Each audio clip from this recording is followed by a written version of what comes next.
안녕하세요. 저는 이완영 청년입니다. 이번 하반기 타문화 선교 스리랑카를 통해 제가 받은 은혜를 나누고자 합니다. 사실 스리랑카를 가게 된 계기는 단순히 작년팀에 대한 부러움 때문이었습니다. 작년에 참여하고 싶었으나 참여하지 못한 아쉬움이 커서 선교를 모집한다는 소리를 듣자마자 스리랑카에 참여하겠다고 말씀을 드렸습니다. 그리고 그 당시 직장에서의 번아웃과 지친 현생을 도피하기 위한 이유도 있었습니다. 현실을 도피하고 단순히 쉼을 얻기 위해 스리랑카로 떠났지만 하나님께서는 그곳에서 사랑, 그리스도인의 모습, 협력 등등을 통하여 여러 가지를 보여주셨습니다. 또한 저를 향한 그분의 계획하심을 알려주셨습니다. 저는 그곳에서 깨달은 선교를 향한 하나님의 마음, 그리고 저를 향한 계획을 말씀드리려고 합니다. 저는 어린이집에서 일하는 작업치료사로 정신 및 신체 장애 아동을 치료하는 일을 하고 있습니다. 자폐 스펙트럼, 뇌병변, 지적장애 등등 9명의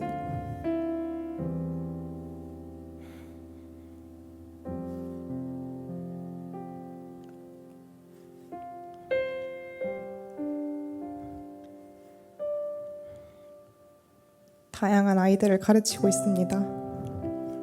작년에 처음으로 취업을 하고 아이들을 접했을 때가 아직도 생각납니다.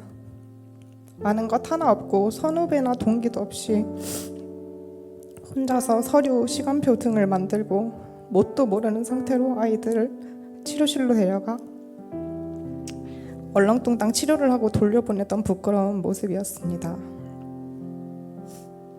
분야가 다른 어린이집 선생님들과는 친해질 수 없는 벽이 있었고 혼자 외로움을 많이 느끼기도 했습니다. 그래서 당연하게도 하나님한테 의지를 할 수밖에 없었습니다. 매일 아침 치료를 들어가기 전에 하나님에게 오늘 하루 무사히 마칠 수 있게 해주시고 아이들을 향한 사랑과 긍휼함을 가질 수 있도록 도와주세요. 짧은 기도를 드리고 하루를 시작했습니다.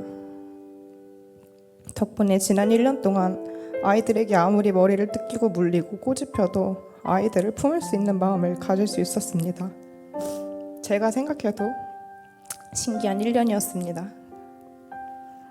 그러나 2년차가 되자 발전 속도가 나지 않는 아이들의 모습과 일에 대한 열정이 식어버린 저의 모습, 새로움 없는 익숙함들이 저의 마음을 방해하고 기도가 중단되었습니다.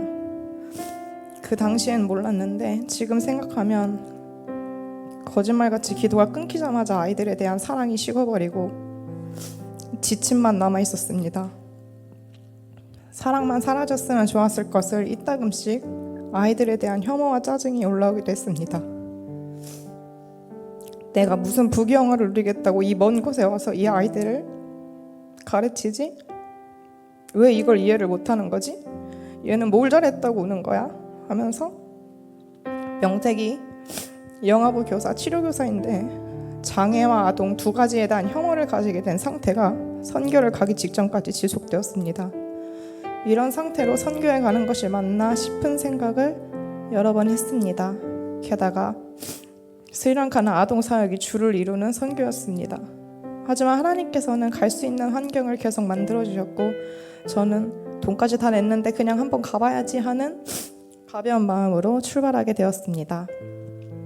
그때까지는 선교에 대한 설렘도 있었지만 현실에서 도피하는 일주일에 대한 기쁨이 더 컸던 것 같습니다.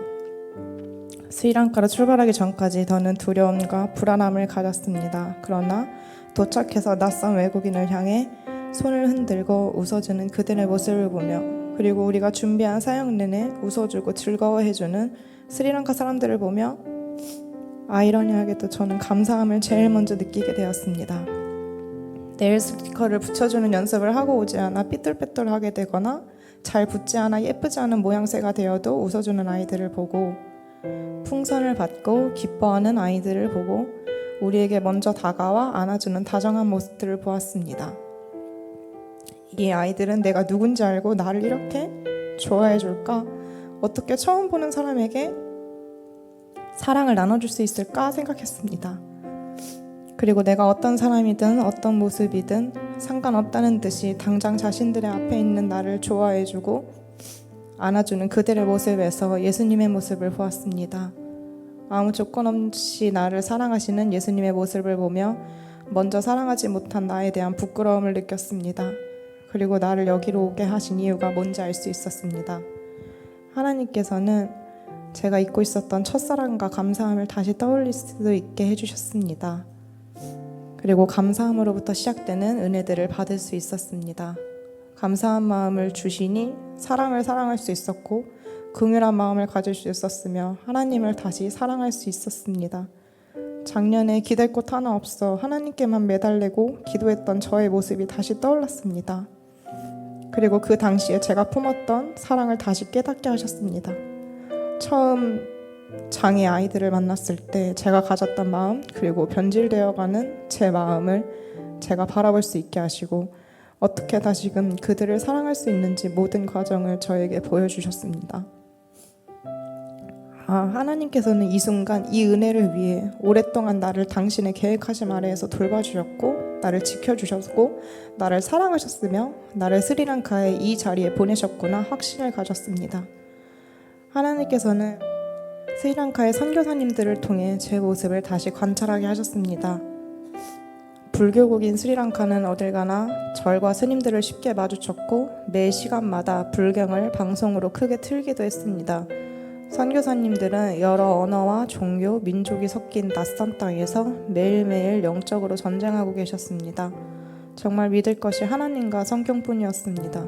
그리고 하나님은 믿음의 선배 되신 선교사님들을 통해 하나님께 의지하기, 나라와 민족을 존중하고 사랑하기, 그리스도의 이름을 알리고 사람들을 축복하기 등을 배우고 알게 하셨습니다. 저는 스리랑카 선교 내내 감사하지 않은 적이 없었고 계획이 틀어지거나 뜻대로 되지 않더라도 낯선 환경과 더위에 땀이 나도 불평한 적이 없었습니다. 선교에 설렘도 있었겠지만 스리랑카가 너무 좋았습니다. 나보다 먼저 사랑해주고 다가와주고 존중해주는 스리랑카 모습, 사람들의 모습에 감사하지 않을 수가 없었기 때문이었습니다. 제가 선교 내내 한국에 돌아가기 싫다고 얘기를 많이 했었는데 정말로 진심이었습니다. 여기 오기 전까지 부정적이고 지친 마음을 갖고 있었고 뭘 해도 짜증이 났고 모든 것이 불만이었습니다. 한국이라면 짜증났을 일들이 스리랑카에서는 그저 재밌기만 하고 감사하기만 했습니다. 이 아름답고 선한 나라를 두고 바쁘고 시끄럽고 탁한 우리나라로 돌아오고 싶지 않았습니다. 하나님, 저는 이 스리랑카가 너무 좋아요. 불교국인 이 나라도 이렇게 서로를 존중하고 사랑하려고 하는데 왜 기독교가 많은 우리나라는 그렇게 악하고 어둡고 증오만 가득한가요? 저는 한국에 돌아가고 싶지 않아요. 우습게도 선교 내내 이런 마음이 들었을 때 아침 큐티에서 에베소서 6장 16에서 17절이 저에게 말씀하셨습니다.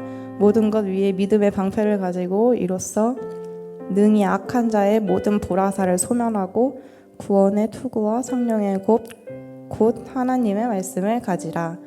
하나님은 이 말씀을 통해 너가 스리랑카에 가서 사람들에게 다정함과 사랑을 받은 것은 한국에 돌아가서 너가 행해야 되는 것이란다. 스리랑카의 타 종교 사람들에게는 긍휼함과 불쌍함을 가지고 있는데 왜 너의 나라인 한국에서는 그 마음을 가지지 못하니? 너는 먼저 너의 나라와 민족을 위해 기도하고 힘쓰라는 마음을 주셨습니다. 네가 가장 어려워하는 사랑을 내가 먼저 줄 수 있단다.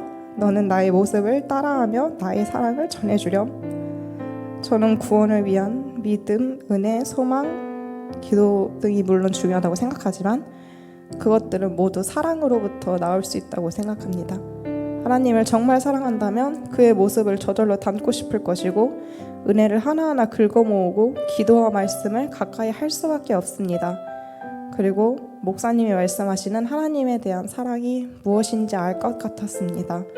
모든 찬양의 가사 주인공이 제가 된 것 같았고 하나님만 생각하면 가슴이 떨리고 계속 생각하고 싶고 소통하고 싶고 이름을 부르고 있어도 계속 부르고 싶고 정말 하나님과 사랑에 빠진 것 같았습니다. 그리고 이 마음을 오래 간직하고 싶어서 더 매달리고 노력했습니다.